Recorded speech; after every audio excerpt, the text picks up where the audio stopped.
السلام عليكم ورحمة الله وبركاته. إن الحمد لله نحمده ونستعينه ونستغفره ونعوذ بالله من شرور أنفسنا ومن سيئات أعمالنا.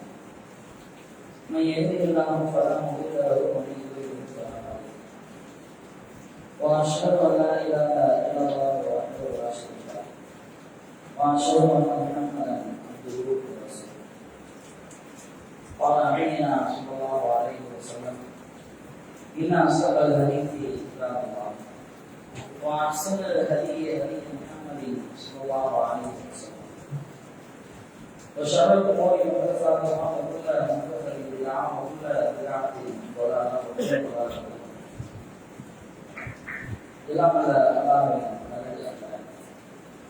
அல்லாஹ்வுடைய சாமிக்கு சமமான முஹம்மது ரசூல் ஸல்லல்லாஹு அலைஹி வஸல்லம் அவர்களுடைய சொல் செயல் அங்கீகாரத்தை நம்மால் இயன்றளவு பின்பற்றி வாழ்ந்த அனைவருக்கும் அசத்திய சகாபாக்கள் தாபிகள் மீதும் தபா தாபிகள் மீதும் அல்லாஹ் நம்மீது கடமையாக்கிய இந்த இமானை நிறைவேற்றுவதற்காக அமர்வுகள் மீதும் என்று நிலவட்டமாக என்று பிரார்த்தனை செய்வதற்காக என்னுடைய இந்த உரையை ஆரம்பிச்சிருக்கிறேன். எல்லாம் அல்ல அல்லாஹ்வின் நல்லடியார்கள், இந்த உலகத்தில் வாழக்கூடிய எல்லா மனிதர்களையும் இறைவன் தன்னுடைய கொள்கையின்பால் நேர்வழிப்படுத்த வேண்டும் என்பதற்காக ஒரு சில யதார்த்த விதிகளை இறைவன் இந்த உலகத்தில் ஆக்கி வைத்திருக்கிறார். என்ன விதி? நாமெல்லாம் அல்லாஹ்வை மட்டும் வணங்க வேண்டும் என்கின்ற, அவனுடைய மார்க்கத்தை மட்டும் நாம் பின்பற்ற வேண்டும் என்கின்ற ஒரு அடிப்படையை இறைவன் இந்த உலகத்தில் வகுத்திருந்தாலும் கூட நாம் அல்லாஹ்விடத்தில் நேரடியாக எந்த ஒரு நேரத்திலும் பேச முடியாது, அல்லாஹ்வை நம்மால் பார்க்க முடியாது. இவ்வாறு சூழ்நிலை இருக்க எப்படி அல்லாஹ்வுடைய மார்க்கம் நம்முடைய கையிற்கு வர வேண்டும்? அல்லாஹ் ஒரு ஏற்பாடுகளை செய்கிறார். இறைவன் ஒரு சமுதாயத்தை நேர்வழிப்படுத்துவதற்கு நாடினால் அந்த சமுதாயத்தில் இருக்கக்கூடிய ஒரு சிறந்த மனிதரை அல்லாஹ் தூதராக தேர்வு செய்கிறார். தேர்வு செய்வதற்கு பின்பாக அந்த தூதர் இறந்தாலும் கூட அந்த சமுதாயம் நேர்வழியில் பயணிக்க வேண்டும். இதை அடிப்படையாக வைத்து ஒவ்வொரு தூதருடைய கையில் இறைவன் வேதத்தை வழங்குகிறார். நீங்கள் இறந்தால் கூட இந்த வேதத்தை வைத்து இந்த சமுதாயம் நேர்வழியில் வைத்திருக்க வேண்டும். அப்ப இப்படியான ஒரு ஏற்பாட்டை உலகத்தில் இறைவன் செய்திருப்பதற்கு அடிப்படை காரணம் என்ன தெரியுமா? எல்லா உலக முஸ்லிம்களுமே ஏகத்துவத்தை அடிப்படையாக வைத்து தங்களுடைய வாழ்க்கையை அமைத்துக் கொள்ள வேண்டும். அல்லாஹ் ஒருவன் தான் கடவுள். அவனை தாண்டி இருக்கக்கூடிய அனைத்து விஷயங்களும் கடவுளாக இருப்பதற்கு வாய்ப்பு இல்லை. அது கல்லாக இருந்தாலும், மண்ணாக இருந்தாலும், மரமாக இருந்தாலும், சூரியனாக இருந்தாலும், சந்திரனாக இருந்தாலும், இதை அனைத்துமே அல்லாஹ் படைத்த ஒரு சில படைப்பினங்கள், அவ்வளவுதான். அதை தாண்டி அந்த கல்லுக்கு என்ன சக்தி இருக்குமோ அதுதான். கல்லை வச்சு ஒரு மண்டையை வச்சு உடைக்க முடியும், அவ்வளவுதான். ஒரு மரத்தால் 4 மக்களுக்கு நிலை தர முடியும், அவ்வளவுதான். இதை தாண்டி கடவுளுக்கு இருக்கக்கூடிய அந்த தன்மையை கொண்டு போய் கல்லுக்கோ மரத்திற்கோ கொடுத்து விடக் கூடாது என்பதைத்தான் அல்லாஹ் ஆழமாக இந்த தூதர்களுக்கும் அந்த சமுதாயங்களுக்கும் சொல்லித் தருகிறான். அடிப்படையாகவே ஏகத்துவத்தை முன்வைத்துதான் அல்லாஹ் இவ்வளவு காரியங்களையும் செய்கிறான். செய்வது எல்லாமே மனிதர்களுடைய நலனை கருத்தான் இறைவன் செய்தானே ஒழிய மனிதர்களுக்கு எதிராக இறைவன் செய்யவில்லை. அப்படி மனிதர்களுக்கு இறைவன் நலத்தை நாடினாலும் கூட மனிதன் எந்த அளவுக்கு கேடுகட்டவனாக இருக்கிறான் தெரியுமா? அந்த நல்ல விஷயத்தை கொண்டு வரக்கூடிய மக்களுக்கு எதிராக செயல்படக்கூடியவர்கள் தான் உலகத்துக்கு ஏறாது. எல்லா தூதருடைய வாழ்க்கையை எடுத்து பாருங்க. எல்லா தூதர்களுமே இந்த மனித சமுதாயத்திற்கு ஏகத்துவத்தை எடுத்து வைத்தார்கள். ஒரு நல்ல காரியத்தை மக்களுக்கு போதித்தார்கள். அல்லாஹ்வை மட்டும் வணங்குங்கள், மற்ற விஷயங்களை நீங்கள் கடவுளாக ஆக்கிக் கொள்ளாதீர்கள். உங்களுக்கு தேவையான விஷயத்தை, உங்களுடைய குறைகளை, உங்களுடைய தேவைகளை நீங்கள் உங்களுடைய இறைவனிடத்தில் கேளுங்கள். அடுத்தவருடைய சொத்துக்களை நீங்கள் அபகரிக்காதீர்கள், திருடாதீர்கள், விபச்சாரம் செய்யாதீர்கள், மது அருந்தாதீர்கள் என்று மனித சமுதாயத்திற்கு எது நல்ல விஷயங்களாக இருக்கிறதோ அதை மட்டும்தான் அந்த தூதுவர்கள் இந்த சமுதாயத்தில் போதித்தார்கள். நல்ல விஷயத்தான சொன்னாங்க, அருமையான காரியங்களுக்கான மக்களை செய்ய சொன்னாங்க.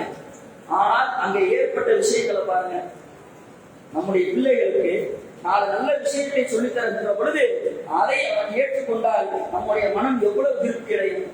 தவறான பாதையில போய்கிட்டு இருந்தான், 4 நல்ல விஷயத்தை சொன்ன உடனே அதை உடனே அவன் புரிந்து கொண்டான், உங்களுக்கு மகிழ்ச்சி இருக்குல்ல. அதே பிள்ளைகளில் அவன் தவறான பாதையில் செல்லுகின்ற பொழுது 4 நல்ல விஷயத்தை சொன்னால் இன்னும் மிகப்பெரிய வழியேற்றில் அவன் போய் விடுகிறான். நாம் சொல்லக்கூடிய கருத்துக்கு எதிராக அவன் பேசினால் நம்முடைய மனம் எவ்வளவு வெறுப்படையும். அவன் நல்லதுக்காக நான் சொன்னேன், அவன் வாழ்க்கையில நல்லா இருக்கணுன்றதுக்காகத்தான எவ்வளவோ பொருளாதாரத்தை செலவு செய்து அவனை நான் படிக்க வைத்தேன். என்னுடைய நேரத்தை, என்னுடைய தூக்கத்தை, என்னுடைய வாழ்க்கையினுடைய ஒரு பெரும் பகுதியை என்னுடைய பிள்ளைகளுக்காக நான் ஒதுக்கினால் இன்றைக்கு நான் சொல்லக்கூடிய நல்லது அவனுக்கு கெட்டதாக தெரிகிறது. மனிதனுக்கு இவ்வளவு கோபம், இவ்வளவு உணர்ச்சிகள் வருகின்ற பொழுது எல்லாத்தையும் படைத்தல் அல்லாஹ். அந்த அல்லாஹ் மனித சமுதாயத்தை மேற்படுத்துவதற்காக ஒரு சில தூதுவர்களை அனுப்புகிறார். அந்த தூதுவர்கள் இந்த மனித சமுதாயத்திற்கு நல்ல விஷயங்களை சொல்லுகின்ற பொழுது அதை ஏற்றுக்கொள்வதற்கு மனிதனுக்கு மனம் வரவில்லை. அதே போய் அல்லாஹ் ஒருவன் கொண்டு கடவுளாக இருக்க முடியும்? ஆதம் அலைஹிஸ்ஸலாம் அவர்களுடைய வரலாறுகள் பெரும்பாலும் குர்ஆனில் இடம்பெறவில்லை. அவர்களுக்கு அடுத்தபடியாக வந்த தூதர் நூஹ் அலைஹிஸ்ஸலாம் அவர்களுடைய சமுதாயத்திலேயே இந்த ஏகத்துவத்தை எதிர்க்கக்கூடிய நிறைய மக்கள்கள் பெருகிவிட்டார்கள். நிறைய சிலைகளை, நிறைய கற்களை வணங்கக்கூடிய ஒரு கூட்டம் பெரும்பான்மையாக வந்துவிட்டது. அல்லாஹ் அடுத்த கட்டளை இடுகிறார், ஏகத்துவத்தை நம்பியவர்களை மட்டும் உங்களுடைய கப்பலில் நீங்கள் ஏற்றுக்கொள்ளுங்கள். முதலாவதாக ஒட்டுமொத்த உலகமும் நீரால் நிரப்பப்படுகிறது. நிறைய கூட்டங்கள் அழிக்கப்பட்டார்கள். அழிக்கப்பட்டவர்கள் எல்லாம் ஏகத்துவத்திற்கு எதிராக இருந்தவர்கள். ஆதம் அலைஹிஸ்ஸலாம் அவர்களுக்கு அடுத்த தலைமுறையே இந்த ஏகத்துவத்திற்கு எதிரான ஒரு கூட்டம் அவர்கள் அங்கே சங்கமித்தார்களே, அங்கே ஆரம்பித்த அந்த எதிர்ப்பு, அங்கே ஆரம்பித்த அந்த மக்கள் எங்க போய் முடியும் தெரியுமா? கியாமத் நாள் வரைக்கும் இந்த எதிர்ப்புகள் இருக்க கொண்டே தான் இருக்கு. எங்கெல்லாம் நம்ம போய் அல்லாஹ் ஒருவன் சொல்றோமோ, ஏகத்துவத்தை மக்களுக்கு மத்தியில் நாம் எடுத்து சொல்லுகிறோமோ, இதுதான் சத்தியம் என்று மக்களுக்கு மத்தியில் நாம் எங்கே எல்லாம் சொல்லுகிறோமோ, நிச்சயமாக அங்கே எல்லாம் எதிர்ப்புகள் இருந்து கொண்டுதான் இருக்கு. இது எந்த நபிமார்களுக்கும் விதிவிலக்கே கிடையாது. எல்லா நபிமார்களுடைய வாக்கை எடுத்து பாருங்க. மூசா அலைஹிஸ்ஸலாம் அவர்கள் மார்க்கத்தை எடுத்து சொல்கிறார்கள், அவர்களுடைய சமுதாயமே அவர்களுக்கு எதிராக மாறுகிறது. ஈசா அலைஹிஸ்ஸலாம் அவர்கள் மார்க்கத்தை மக்களுக்கு எடுத்து சொல்கிறார்கள், அவர்களுக்கு எதிராக ஒரு கூட்டம் கிளம்புகிறது. யூசுப் அலைஹிஸ்ஸலாம் அவர்களுடைய வாழ்க்கையை எடுத்து பார்த்தா அவர்களுடைய சகோதரர்களே அவர்களுக்கு எதிராக மாறுகிறார்கள்.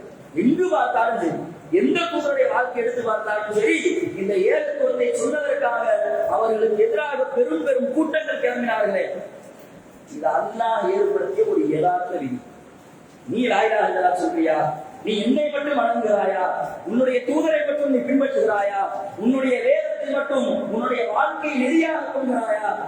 இந்த இடத்தில் நீ நின்றே ஆனால் உனக்கு எதிரான ஒரு கூட்டம் உலகத்தில் செயல்பட்டுக் கொண்டே இருக்கும். ஏகத்துவத்தினுடைய தந்தை, ஏகத்துவத்தின் சிங்கம் நம்முடைய தூதரை பார்த்து அல்லாஹ் பேசுகிறான். முஹம்மது அலைஹிஸ்ஸலாம் அவர்களை பார்த்து அல்லாஹ் ஒரு வார்த்தையை சொல்லுகிறான், இப்ராஹிம் எந்த மார்க்கத்தில் இருந்தாரோ அந்த மார்க்கத்தை நீங்கள் கற்றுப்பிடித்துக் கொள்ளுங்கள். யாரை பார்த்து? நமக்கெல்லாம் அழகிய முன்மாதிரியாக நபியவர்களை சொல்லிவிட்டு அந்த நபியவர்களை பார்த்து அல்லாஹ் சொல்லுகிறான், இப்ராஹிமுடைய மார்க்கத்தில் நீங்கள் உறுதியாக இருங்கள். ஒரு ஏகத்துவ எழுச்சி, ஒரு ஏகத்துவ புரட்சியை இந்த உலகத்தில் மிகப்பெரியதாக ஆக்கியது இப்ராஹிம் அலைஹிஸ்ஸலாம் அவர்கள். தனி நபராக என்று மக்களுக்கு ஏகத்துவத்தை எடுத்து வைக்கிறார்கள். அவ்வளவு எதிர்ப்புகள். தன்னுடைய தந்தையத்தை சொல்கிறார்கள், ஊருக்கெல்லாம் சிலையை செய்து கொடுக்கிறீங்க, இந்த ஊர் மக்கள் எல்லாம் சிலையை வணங்குகிறார்கள். நான் உங்களை பார்த்து கேட்கக்கூடிய ஒரே கேள்வி, இந்த சிலைகளினால் அதுவே சாப்பிட முடியுமா? அதுவே தண்ணியை குடிக்க முடியுமா? அது பிற மக்களுக்கு நன்மை தர முடியுமா? அது பிற மக்களுக்கு அதனால் தீங்கு வைக்க முடியுமா? ஒன்னத்துக்கும் புரோஜனம் இல்லை. அதைத்தான் மக்களுக்கு நீங்கள் செய்து கொடுக்கிறீர்கள். இந்த வார்த்தையை சொல்லுகிறார்கள். நல்ல விஷயம் தான், நல்ல ஒரு கருத்து தானே. இதை சொன்ன உடனே அவர்களுடைய தந்தை அவர்களுக்கு எதிராக மாறுகிறார். சமுதாயத்தில் போய் பேசுறாங்க, அதுக்கெல்லாம் எதுவுமே கிடையாதுப்பா, எந்த சக்தியும் கிடையாது, நித்திய ஜீவனாகி அல்லாஹ்வை நீங்கள் வணங்குங்கள், எதையெல்லாம் கடவுளாக வணங்குறீங்களோ அதுவெல்லாம் இன்றைக்கு உடைந்து கிடக்கிறது. பாருங்க, சமுதாயம் எதிராக மாறுகிறது. தீயில் கொண்டு போய் வீசுகிறார்கள். அந்த சமுதாயத்திற்கு வேற சமுதாயத்திற்கு போனா அங்கே இருக்கக்கூடிய அரசர்களுடைய தொல்லை. அவன்கிட்ட போய் மார்க்கத்தை சொல்றாங்க, நீ கடவுள் கிடையாது, அல்லாஹ் தான் உண்மையான கடவுள். அப்ப அந்த அரசன் கேட்கிறான், கடவுளுக்கு உண்டான அடிப்படை என்ன? இப்ராஹிம் அலைஹிஸ்ஸலாம் அவர்கள் எடுத்து சொல்கிறார்கள், கடவுள்னா மனிதனுக்கு உயிரை கொடுக்கணும், உயிரை எடுக்கவும் செய்யணும். அந்த முட்டாப்ப என்ன பண்ண தெரியுமா? ஒரு மரண தண்டனை கைதியை கூப்பிட்டு இவன் கொஞ்ச நாளா சாக போறான், இவனை நான் விடுதலை பண்ணிடுறேன், பாத்தியா நான் உயிர் கொடுத்துட்டேன். சும்மா போற ஒருத்தரை குறிச்சு கொலை பண்ணிட்டான், பாத்தியா நான் உயிரை எடுத்துட்டேன். இப்ராஹிம் அலைஹிஸ்ஸலாம் அவர்கள் விலகிக் கொள்கிறார்கள். இதை முட்டாளிலும் அடிமட்ட முட்டாளாக இருக்கிறார். அப்ப இவனுடைய வாயை அடைக்க வேண்டும் என்றால் இவனுடைய கோணில தான் போகணும். அடுத்து ஒரு அடி அடிக்கிறாங்க. அப்படியா, நீ உயிரை கொடுக்கவும் செய்யற, உயிரை எடுக்கவும் செய்யற. கடவுளுக்கு உண்டான இன்னொரு தன்மை இருக்கு. அதை நான் சொல்றேன், என்னுடைய இறைவன் சூரியனை கிழக்கில் உதிக்க செய்து மேற்கில் மறைய செய்கிறான். நீ கடவுள் தானே, நீ மேற்கில் ஒரு நாள் உதிக்க செய்ய பார்ப்போம் அப்படின்னா குஹித்தல்லனே கப்பா. அந்த கூட்டவே வாய் மூடி மௌனமாக நின்று விட்டது, எதுவுமே பேச முடியாது. லாஜிக்கா அடிக்கிறாங்க. நீ கடவுள்னு சொல்றிய, நீதான் இறைவன் சொல்றிய, என்னுடைய கடவுளுக்கு உண்டான அடிப்படை தன்மைகள் இதுதான். என்னுடைய இறைவன் நினைத்தால் எதை வேண்டுமானாலும் மாற்றுவான். நீ கடவுள்னு சொல்றிய, நீ மாத்திக்காமி, நான் உன்னை கடவுளை ஏற்றுட்டு போறேன், அடிக்கிறாங்க.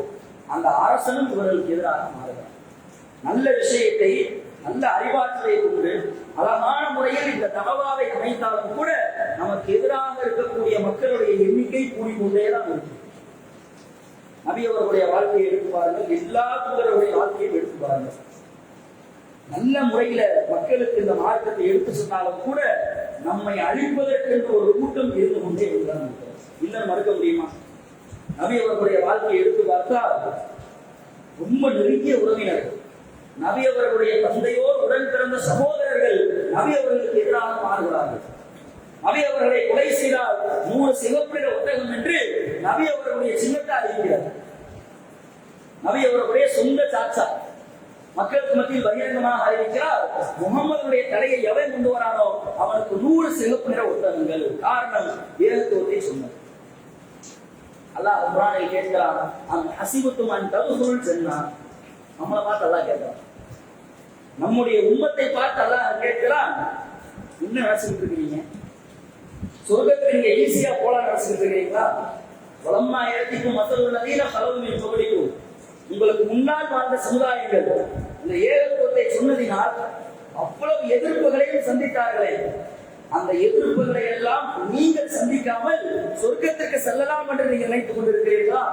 மஸ்ஸத்துஹுமுல் பஸா வல் நிறைய கஷ்டங்கள், நிறைய சோதனைகள், நிறைய இன்னல்கள், நிறைய துன்பங்கள் எல்லாம் அவர்களை சூழ்ந்து கொண்டது. இஸ்லாத்தை ஏற்றுக்கொண்ட ஒரே காரணத்திற்காக, அதனுடைய எதிர்ப்பின் விளைவாக எல்லா நாடுகளுக்கும் அவர்கள் அலைக்கழிக்கப்பட்டார்கள். இஸ்லாத்தை ஏற்றுவிட்டதனால எந்த ஊர்லையும் நிம்மதியா வாழ முடியல. ஒரு ஊரில் வாழுகிறார்கள், இஸ்லாத்தை ஏற்றுக்கொள்கிறார்கள், அவர்களுக்கு எதிராக அந்த சமுதாயம் மாறுகிறது, அந்த சமுதாயத்தினுடைய அரசாங்கமும் இவர்களுக்கு எதிராக மாறுகிறது. சொந்த ஊரில் வாழ முடியவில்லை. வேறொரு ஊருக்கு சென்றால் அந்த ஊரில் இருக்கக்கூடிய மக்கள்களும் தனக்கு எதிராக மாறி விடுகிறார்கள். ஊரா சுத்துறாங்க. ஏன்? ஏகத்துவத்தை ஏற்றுக்கொண்டதற்காக. ஏகத்துவத்தை ஏற்றுக்கொண்ட ஒரே காரணத்திற்காக ஒவ்வொரு நாடுகளுக்கும் அவர்கள் அலைக்கழிக்கப்பட்டார்கள் என்று அல்லாஹ் சொல்லுகிறார். எந்த அளவுக்கு என்றால், ஹத்தா யகூன ரசூல் வல்லதீன ஆமனு மஅஹு மதா நஸ்ருல்லாஹ், அந்த சமுதாயத்துடைய தூதுவர் அல்லாஹ்விடத்தில் கையேந்தி அழுகாத குறையாக அல்லாஹ் கேட்கிறார், இறைவா இப்பொழுதுதான் உடைய உதவி எங்களுக்கு வரும். ஏகத்துவத்தை ஏற்றுக்கிட்டதனால இவ்வளவு எதிர்ப்புகளாக, முன்புறத்திலிருந்து பல சோதனைகள், முன்புறத்திலிருந்து பல கஷ்டங்கள், அதை தாங்கிக் கொண்டோம். ஆனால் இன்றைக்கு நாங்கள் வாழக்கூடிய அந்த பகுதிகளிலேயே எங்களுக்கு எதிராக ஒரு கூட்டம் செயல்பட்டுக் கொண்டிருக்கிறது. எங்களுக்கு எப்பொழுதுதான் உன்னுடைய உதவி வரும் என்று அல்லாஹ்விடத்தில் கையேந்தி பிரார்த்தனை செய்தார்கள். அவ்வளவு எதிர்ப்புகளை சந்தித்தார்கள். அந்த எதிர்ப்புகள் என்பது இன்றைக்கும் ஒன்று தொட்டு ஒன்றாக நம்முடைய சமுதாயத்தையும் தொடர்ந்து கொண்டேதான் இருக்கிறது. ஆரம்ப காலகட்டத்தில் இந்த தௌஹீதை மக்களுக்கு மத்தியில் கொண்டு போய் சேர்ப்பதற்காக அவ்வளவு முயற்சிகளை நாம் எடுத்தோம். தர்கா வழிபாடு கூடாது, மௌலூது கூடாது, கத்தம் பாத்தியா கூடாது, கபர் வணக்கம் கூடாது, தர்காவுக்கு செல்வது கூடாது, அங்கே கொண்டு போய் நம்முடைய கோரிக்கைகளை கேட்பது கூடாது. எல்லாத்தையும் மக்களுக்கு மத்தியில் போட்டு உடைத்தால் நம்மளை கொலை செய்வதற்கு கூட கொலை மிரட்டுவது தொடர்ச்சியாக இருந்தது. காவல்துறை அணுகி உயிருக்கான பாதுகாப்பு வேண்டி நிறைய மனுக்களை கொடுத்தோம். ஏன்?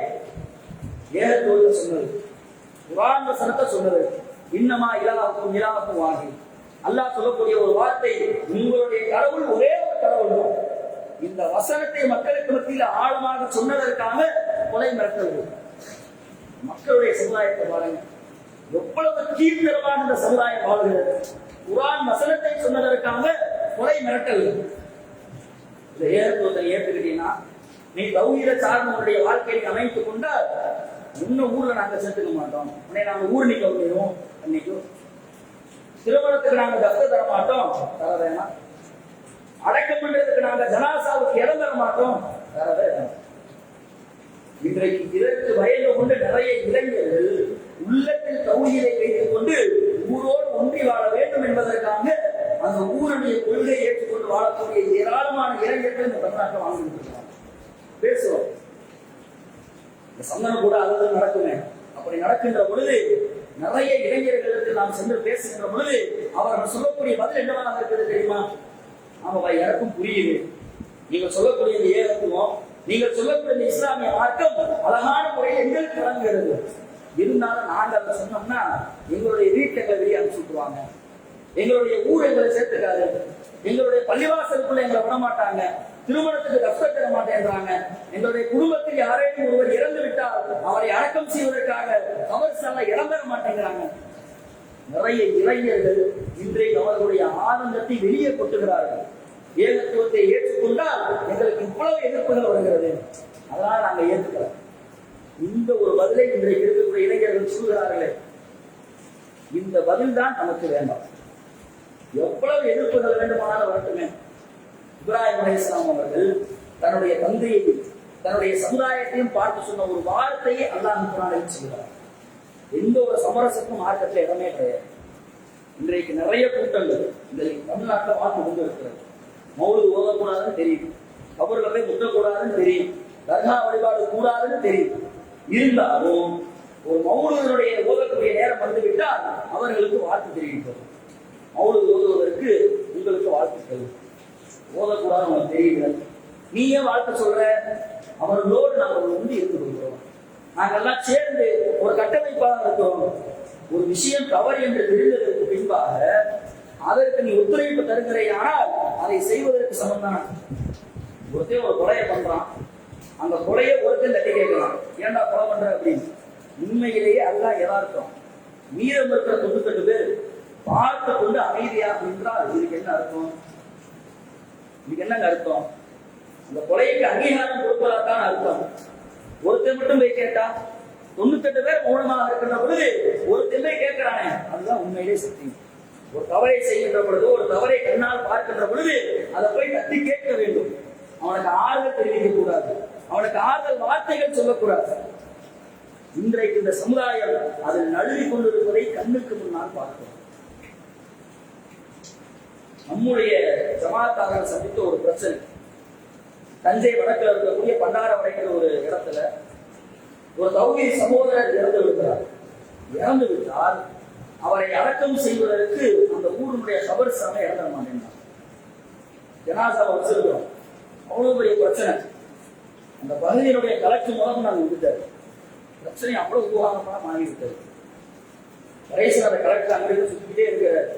இன்ஸ்பெக்டர் வந்து எஸ்ஐ வந்து எல்லாரும் வந்துட்டாங்க.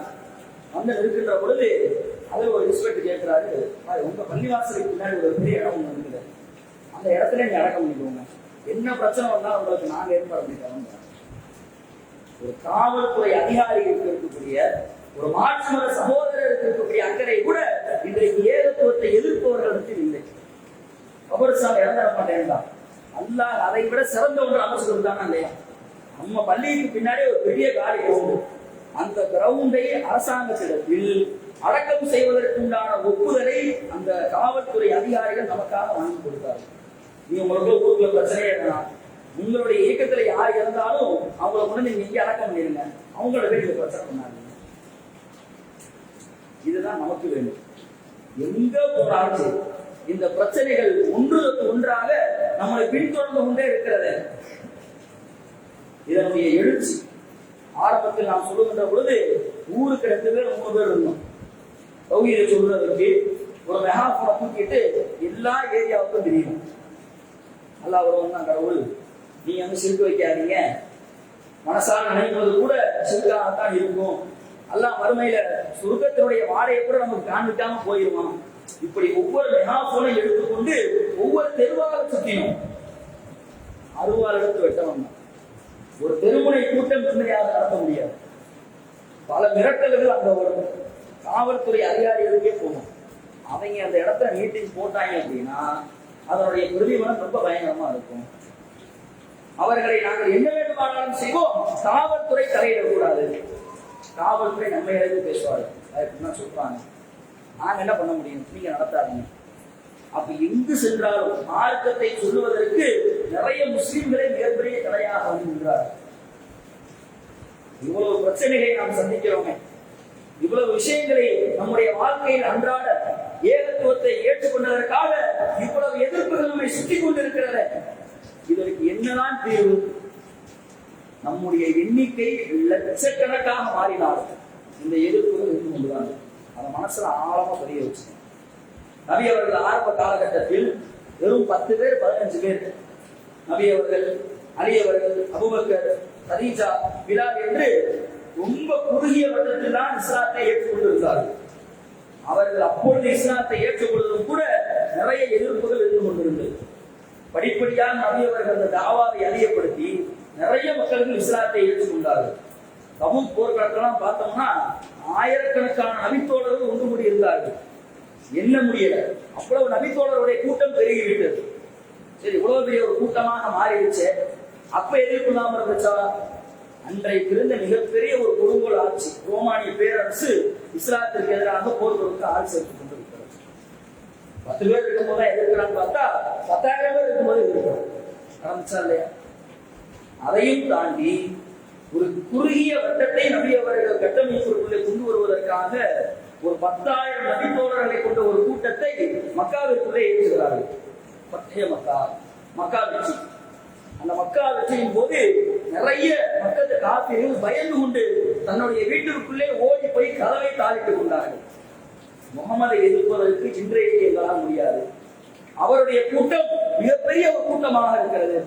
அவருடைய அரசாங்கம் மிகப்பெரிய ஒரு அரசாங்கமாக இருக்கிறது. எங்களால் இந்த முகமதை எதிர்க்க முடியாது என்று நிறைய நபர்கள் ஒதுங்கினார்கள்.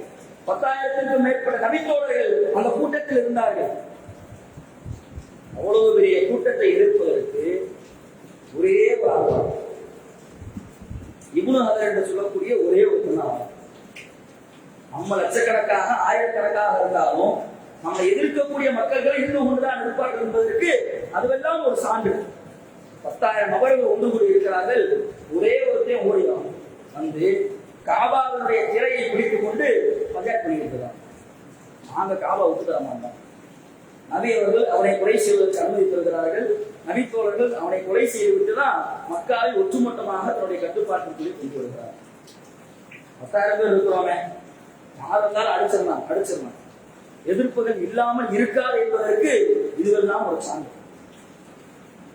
அப்ப நம்ம இன்றைக்கும் தனித்து விளங்குகிறோம் என்றால் இப்ராஹிம் அலைஹிஸ்ஸலாம் அவர்களுடைய வாழ்க்கையில் நடந்த நிறைய சம்பவங்கள் நமக்கு மிகப்பெரிய ஒரு படிப்பினையாக இருக்கிறது. சமுதாயத்தினுடைய எதிர்ப்பு, தந்தையுடைய எதிர்ப்பு எல்லாம் எதிராக மாறினாலும் கொஞ்சம் கூட இப்ராஹிம் அலைஹிஸ்ஸலாம் அவர்கள் இறங்கி போகிறார். சரி, சமுதாயத்தோட உண்டி வாழ்ந்துருவோம், சமுதாயம் சொல்றதை கேட்டு போயிடுவோம். ஒரு அடி அடிக்கிறார்கள்.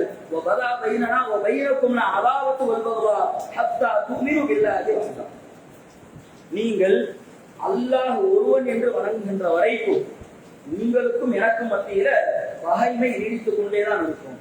வாய்ப்பே கிடையாது. நீங்களும் நானும் சமரசமாக வாழ வேண்டும் என்றால், நீங்களும் நானும் ஒன்றி வாழ வேண்டும் என்றால், என்றைக்கு நீங்கள் அல்லாஹ் ஒருவனை மட்டும் வணங்குகிறீர்களோ, அல்லாஹ் ஒருவனுக்காக மட்டும் உங்களுடைய தலையை சஜ்தா செய்கிறதோ, அன்றைக்கு வரைக்கும் நீங்களும் நானும் எதிரிதான். போட்டு உடைக்கிறார்கள். இதுதான் சத்தியம். இன்றைக்கு நிறைய குடும்பத்திற்காக தௌஹீதை உணரக்கூடியவர்களை பார்க்கிறோமே.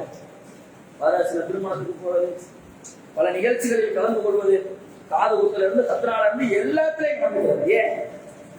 குடும்பத்தார்கள் ஒதுக்கிடுவாங்க, குடும்பத்தோட ஒன்றி வாழ்கிறேன். இந்த சமரச மார்க்கத்துல இடமே கிடையாது. இப்ராஹிம் அலைஹிஸ்ஸலாம் போட்டு உடைச்சாங்களே, நீ உண்மையிலேயே மார்க்கத்தை சரியான முறையில் பின்பற்றுகின்ற வரைக்கும் உனக்கும் எனக்கும் மத்தியில பகைமை இருந்து கொண்டுதான் இருக்கும், குரோதம் இருந்து கொண்டுதான் இருக்கும், பிரச்சனைகள் இருந்து கொண்டுதான் இருக்கும். நீ என்றைக்கு அல்லாஹ்வை மட்டும் வணங்குகிறையோ அன்றைக்கு தான் உனக்கு நான் நண்பன், இல்லையா அது வரைக்கும் நீங்க நான் எதிரிதான். இந்த ஒரு வார்த்தை நம்முடைய வாழ்க்கைக்கு மிகப்பெரிய ஒரு பாடம். 2 பேருக்கு முதல் ஆரம்பிச்சோம். இன்றைக்கு லட்சக்கணக்கான தௌஹீத்வாதிகள் இந்த தமிழகத்தில் வாழ்ந்து கொண்டிருக்கிறார்கள். காரணம் எதிர்ப்புகள். உழைப்பு இல்லாம உயர்வு எப்படி இல்லாமல் இருக்குமோ அதே போன்று எதிர்ப்புகள் இல்லாமல் இந்த ஏகத்தும் வளரவே வராது.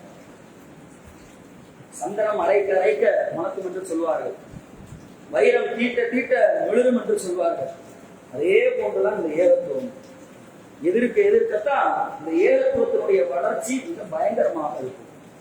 நபி அவர்கள் ஆரம்பத்தில் மார்க்கத்தை சொல்லுகின்ற பொழுது நிறைய எதிர்ப்பை பார்த்து இஸ்லாத்தை அறிந்து கொள்வதற்காக வந்தவர்கள் நிறைய பேர். 30 பேர் இருக்கிறான். ஒருவர் அல்லாஹ் ஒருவன்னு சொல்றாரு, அல்லாஹ்ட்ட ஏதோ குர்ஆன் வசனத்தை வாங்கிட்டு வரேன்னு சொல்றாரு. இவரை கொள்வதற்கு எதுக்கு 100 பேர் தெரியலாம். அவர் என்னன்னா சொல்றான்னு கேட்போமே வந்தவர்கள் நிறைய பேர் இஸ்லாத்தை ஏற்றுக்கொண்டார்கள். உமர் ரலியல்லாஹு அன்ஹு இஸ்லாத்திற்கு எதிராக அவ்வளவு செயல்பட்டவர்கள். இறுதியில பார்த்தா 4 வசனத்தை கேட்டவொடனே இஸ்லாத்துக்கு இருந்தாங்க. பார்க்கிறோமா இல்லையா? நிறைய நபித்தோழர்கள் அவர்களுடைய உள்ளத்தை ஒரு சில குர்ஆன் வசனங்கள் மாற்றியதே, நபி அவர்களுடைய ஒரு சில செயல்கள் அதை மாற்றியதே. ஏன்? எதிர்ப்புகள் இருந்ததை அவர்கள் பார்த்துக் கொண்டே இருந்தார்கள். இதுக்காக மனுஷன் அப்படி இப்படி எதிர்க்கிறான். இதே நம்ம இன்னைக்கு நம்முடைய தமிழகத்திலே தௌஹீத் ஜமாத்தினால எதிர்ப்பு, தௌஹீத் ஜமாத்துக்கு ரத்தம் தர மாட்டோம், தௌஹீத் ஜமாத்துக்கு நாங்க அடக்கம் பண்றதுக்கு இடம் தர மாட்டோம், தௌஹீத் ஜமாத்துக்காக நாங்கள் ஊர் நீக்கம் செய்து விடுவோம். இப்படியே சொல்லியே நிறைய நபர்கள் நம்முடைய தௌஹீதுக்கும் வளர்ந்துட்டாங்க. என்னதான் சொல்றாங்க கேட்போமே, பெண்கள் யாருக்கு வரக்கூடிய பெண்கள் தான். அதே பேஸ்புக்ல இதை என்னதான் சொல்றாரு கேட்போமேன்னு சொல்லி பேஸ்புக்ல 4 பயான கேட்டவங்க தான் இன்றைக்கு நிறைய நபர்கள் நம்முடைய தௌஹீது கொள்கையை நுழைந்திருக்கிறார்கள். அடிப்படை நம்ம எதிர்ப்பு. நம்ம என்னைக்குமே எதிர்ப்பு இல்லாம மார்க்கத்தை சொல்லணும், எதிர்ப்பு இல்லாம அழகான முறையில மார்க்கத்தை நம்ம பின்பற்றிட்டு போயிடுவோம். இந்த சிந்தனை மட்டும் வந்து விட வேண்டாம். எதிர்ப்புகள் இருக்கதான் இதனுடைய வளர்ச்சி இருந்து கொண்டே இருக்கும் என்பதை நம்முடைய உள்ளத்தில் ஆழமாக பதிய வைக்க வேண்டும். அந்த சிந்தனையில் என்றைக்கு நாம் வார்த்தெடுக்கப்படுகிறோமோ அன்றைக்கு தான் நாமும் இந்த மார்க்கத்தை மக்களுக்கு மத்தியில் கொண்டு போய் சேர்க்க முடியும் என்கின்ற தகவலை கூறி என்னுடைய இந்த முதல் உரையை நிறைவு செய்கிறேன். அஸ்ஸலாமு அலைக்கும் வரஹ்மத்துல்லாஹி வபரகாத்துஹு.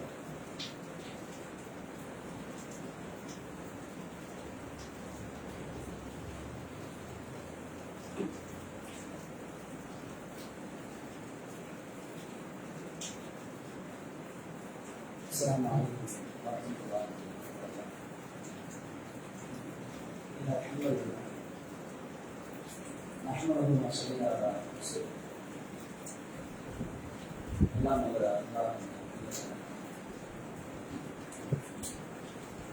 நாம் ஏற்றுக்கொண்டிருக்கிற இந்த உயர்த்துவம் என்பது ஏராளமான எதிர்ப்புகளுக்கு மத்தியில் தான் வளர்ந்திருக்கிறது என்பது நிறைய உரைகளில் நாம் கேள்விப்பட்டிருக்கிறோம். நிறைய இடங்களில் கண்கூடாகவும் நாம் பார்த்திருக்கிறோம். ஒரு பகுதிகளில் எல்லாம் ஒரே ஒரு நபர், மிகப்பெரிய ஒரு பகுதி, ஒரே ஒரு நபர் இந்த மார்க்கத்தை மக்களுக்கு மத்தியில அழகான முறையை சொல்லி இருக்கிறார். தௌஹீத் தான் நம்முடைய உயிர் மூச்சாக இருக்கணும். இதை சொன்னதற்காக அவருடைய கடையெல்லாம் அடித்து உடைத்து பல லட்சம் உள்ள தொழில போட்டு புதுசாக கடை ஒன்று போனார். கடை எல்லாத்துக்குமே கண்ணாடியில் அமைச்சதுனால அவனுக்கு ரொம்ப எசவா போச்சு. அந்த கடையவே சுக்குநூறாக முறுக்கி அவரை கடுமையான முறையில் பேசி அவரை தாக்கி மிகப்பெரிய அளவிற்கு ஒரு பிரச்சனையை உண்டாக்கக்கூடிய நிலைமையெல்லாம் நம்முடைய தமிழகத்தில் அன்றாட இந்த ஏகத்துவத்தை எதிர்ப்பதற்காக நடந்து கொண்டுதான். அப்ப இந்த தடைகளையும் தாண்டி இதை விட ஒரு பெரிய சோதனை என்னன்னா இன்றைக்கு இருக்கிற பாஜக அரசாங்கம். அவனை எதிர்த்து குரல் கொடுக்கக்கூடிய ஒரே ஒரு சமுதாயம் என்றால் அது நம்ம தான். இங்கிட்ட ஒரு பக்கம் கூட இருக்கிறவனே சேர்ந்து அடிக்க, இதையும் தாண்டி அரசாங்கத்துல மேல இருக்கிறவனை சேர்ந்து அடிக்க, எல்லாத்தையும் மீறி எல்லா எதிர்ப்புகளையும் தாண்டி இந்த மார்க்கத்தை கொண்டு போய் மக்களுக்கு மத்தியில் சொல்றது என்பது நமக்கு ஒரு குதிரை கொம்பா இருந்தாலும் கூட அதில் என்றைக்கும் தோல்வடையாமல் இந்த மார்க்கத்தை மக்களுக்கு கொண்டு சொல்லிக்கிட்டே தான் இருக்கும். அப்படி நாம் சொல்ல வேண்டும் என்றால் அதுல பல அதிகமான விஷயங்கள் நமக்கு தேவைப்படுவது. அடிப்படையாக பொருளாதாரம் என்பது நமக்கு அடிப்படை மையமாக இருக்கிறது. இன்றைக்கு நம்முடைய ஜமாத் மாநில தலைமையின் சார்பாக கடந்த வாரமே அறிவித்திருப்பார்கள், இந்த வாரத்துடைய சும்மா வசூல் என்பது மாநில தலைமை இருக்கின்றது. அப்ப அந்த மாநில தலைமை நடத்தக்கூடிய நிறைய நிறுவனங்கள் கல்வியை மக்களுக்கு போதிக்க வேண்டும் என்பதற்காக திருமறை குர்ஆனை முழுமையாக மரணம் செய்யக்கூடிய இஸ்லாம் மதரசா, மக்களுக்கு மத்தியில் நிறைய ஆலிம்களை உருவாக்க வேண்டும் என்பதற்காக எம்ஏஎஸ் மதரசா, பெற்றோர்களால் கைவிடப்பட்ட அல்லது பெற்றோர்கள் இறந்துவிட்ட பிள்ளைகள் அவர்களை நாம் அரவணைக்க வேண்டும் என்பதற்காக நிறைய சிறுவர்கள், ஒரு 2 சிறுவர்கள் வைத்திருக்கிறோம். பிள்ளைகளால் கைவிடப்பட்ட பெற்றோர்கள் அவர்களை பராமரித்துக் கொள்வதற்காக முதியோர் இல்லங்கள் வைத்திருக்கிறோம். இப்படி பல இல்லங்களை வைத்து இன்றைக்கு நாம் நடத்தி கொண்டிருக்கிறோம். இது தலைமையின் சார்பாக நடைபெறக்கூடிய ஒரு சில கிராம பணிகள். இதையும் தாண்டி தொலைக்காட்சியின் மூலமாக நாம் செய்யக்கூடிய தாவாக்கள், துண்டு பிரசுரங்களின் மூலமாக, தலைமையில் இருக்கக்கூடிய இந்த மீடியாக்களின் மூலமாக நமக்கு எங்கேயெல்லாம் வாய்ப்புகள் கிடைக்கிறது. ஒரு ஊசியில் இருக்கக்கூடிய சுவாரத்தின் அளவுக்கு நமக்கு கேப் கிடைச்சாலும் கூட அங்கேயும் கொண்டு மார்க்கத்தை வச்சிருக்காங்க. அப்ப அந்த அளவுக்கு தாவாக்களத்தை நாம் வீரியமாக அமைத்திருக்கிறோம் என்றால் அதற்கு அடிப்படையாக இருப்பது நம்முடைய தலைமை நிர்வாகம். எந்த இடத்துல ஒரு தலைமை சரியான முறையில் இயங்கிக் கொண்டிருக்கிறதோ அது இயங்க இருக்கிற வரைக்கும் தான் கீழே இருக்கக்கூடிய மக்களுக்கு ஒழுங்காக இருப்பாங்க. முன்னாடி ஒரு சில கட்சி இருந்துச்சு, இருந்தது 2 இடம், அடிச்சிருக்கிறது 4 பேர் அதுக்கு அடிச்சு வச்சிருக்காங்க. எனக்கு தான் அந்த கட்சி, எனக்கு தான் இருந்தோம், உனக்கு தான் இருந்தோம். இன்னைக்கு நாசமா போய் நிற்கிறான். ஏன்? தலைமை சரியில்லை. அப்ப தலைமை நிர்வாகம் என்னென்ன விஷயங்களில் சரியாக இருக்க வேண்டுமோ அது அனைத்து விஷயங்களிலும் நம்முடைய தலைமை அழகான முறையில் நம்மை வழிநடத்தி கொண்டிருக்கிறது. அப்படி அவர்கள் வழிநடத்த வேண்டும் என்றால் அடிப்படையாக பொருளாதாரம் என்பது தேவைப்படுது. பொருளாதாரம் தான் இன்னைக்கு ஒண்ணுமே பண்ண முடியாது. ஒரு 4 நபர்கள் இருக்கக்கூடிய ஒரு சின்ன குடும்பம், அந்த குடும்பத்தை ஒரு மாத காலம் பொருளாதாரம் தான் நம்மளால ரன் பண்ண முடியுமா? ஒரு மாசம் தான் வேணாம், ஒரு நாள் பொருளாதாரம் இல்லாம யாரும் உலகத்துல வாழ்ந்துட முடியும்? யாராலும் சொல்ல முடியாது. ஒரு 4 நபர்களை கொண்ட ஒரு குடும்பத்திற்கே இவ்வளவு செலவுகள் முடியாது என்கின்ற பட்சத்தில் இவ்வளவு பெரிய ஒரு கட்டமைப்பு, ஒரு மாநில நிர்வாகம், அதற்கு கீழே 40க்கும் மேற்பட்ட மாவட்டங்கள், அதற்கு கீழே 1000க்கும் நெருக்கமான கிளைகள். அப்ப இவ்வளவு விஷயங்களை ஒரு தலைமை சார்பாக வழிநடத்த வேண்டும் என்றால் பொருளாதாரம் இல்லாமல் ஒண்ணுமே பண்ண முடியாது. நிறைய அமைப்புகள் இடையே தடை செய்யப்பட்டது. அந்த அமைப்புகளை அரசாங்கம் தடை செய்வதற்கு முதலில் அவர்கள் கையில் எடுத்த ஆயுதம் என்ன தெரியுமா? அந்த அமைப்புகளுடைய வங்கி கணக்கை முதல்ல ரத்து பண்ணான். அதுல முதல்ல கை வச்சான். ஏன் தெரியுமா? பொருளாதாரத்தை கை வச்சா ஒண்ணுமே பண்ண முடியாது. நாடி நரம்பு மாதிரி பொருளாதாரத்தை முதலே ஒரு அமைப்பினுடைய பொருளாதாரத்தை கை வச்சிடும் அப்படின்னா ஈஸியா அதை சோழியை முடிச்சிடும்.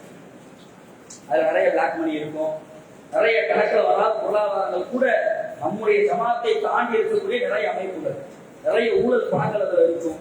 அப்ப எல்லாத்துக்குமே உயிர் நாடியாக பொருளாதாரம் தான் இருக்கிறது. அந்த பொருளாதாரத்தை வைத்துதான் இன்றைக்கு இவ்வளவு தாவா பணிகள் நடந்து வருகிறது. அந்த தாவாவை முன்வைத்தவர்களாக எல்லா தாவா பணி நடந்தாலும் கூட அதுல நமக்குன்னு ஒரு பங்கு இருக்கு. நபி அவருடைய காலகட்டத்தில் எல்லாம் நபி அவர்கள் ஒரு சில அறிவிப்புகளை செய்வார்கள். போருக்காக போறோம் அல்லது ஏழைகள் இருக்கிறார்கள், உங்களுடைய பொருளாதாரத்தை நீங்கள் கொடுங்கன்னு சொல்லுகின்ற பொழுது சின்ன சின்ன விஷயங்களை கூட நபித்தோழர்கள் விட்டு வைக்க மாட்டார்கள்.